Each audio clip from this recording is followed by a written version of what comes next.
সবার জন্য যে সুবিধাটা দরকার সেই লক্ষ্যেই এই বাজেট প্রণয়ন করা হয়েছে।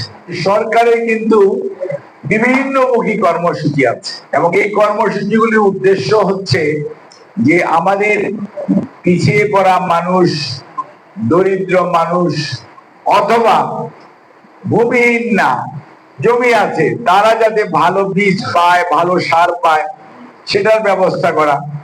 এবং সেই সংখ্যাটাও ৩,০০০, যেমন আপনাদের ৩টা ইউনিয়ন, ৩,০০০ চাষি বা কৃষকের মাঝে সে আপনার সার এবং বীজ, ধানের বীজ আবার বিভিন্ন ধরনের, বিএনপি করেন, এইটা দেখে বিতরণ হবে না। বিতরণ হবে যাদের প্রয়োজন আছে, তাদের। এটা ফেরদৌস সাহেব, উনিও বাড়িতেও কৃষি আছে, উনি কিন্তু এটা পাবে না, বা শিল্পী এটা পাবে না।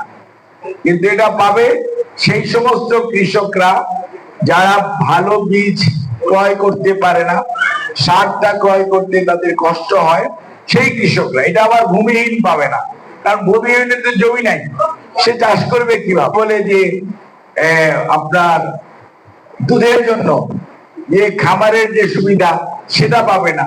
গরিব ধনী নির্বিশেষে সরকারি কর্মচারী আমার বায়ে ডাইনে বসা আছে, ওনাদের কথা ওই বাজেটের মধ্যে আছে যে পয়লা জুলাই থেকে পে স্কেলটা কিভাবে ওনাদেরকে দেওয়া।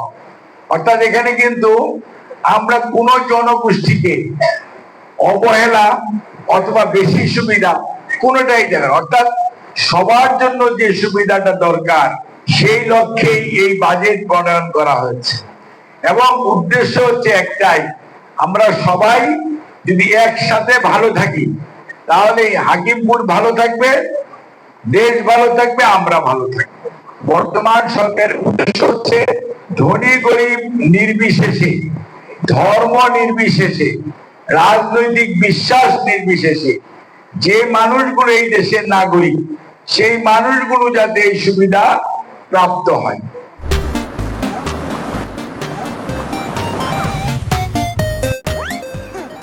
এবং এই সুবিধা দেওয়ার ব্যাপারে যার বাড়িঘর ঝড়ে ভেঙে গেছে অথবা শিলাবৃষ্টিতে টিন ছিদ্রি হয়ে গেছে, তাকে দেখা যাবে, আমরা হয়তো সবাইকে দিতে পারছি না, কিন্তু যে লোকটা সবচেয়ে বেশি কষ্টে আছে, যার কিনার সামর্থ্য নাই, তাকেই দেখেন সরকার তারা ঠিক করেছে যে একবার করে টিন, এবং তাকে টিনটা আবার লাগানোর জন্য ৩,০০০ করে নগদ টাকা।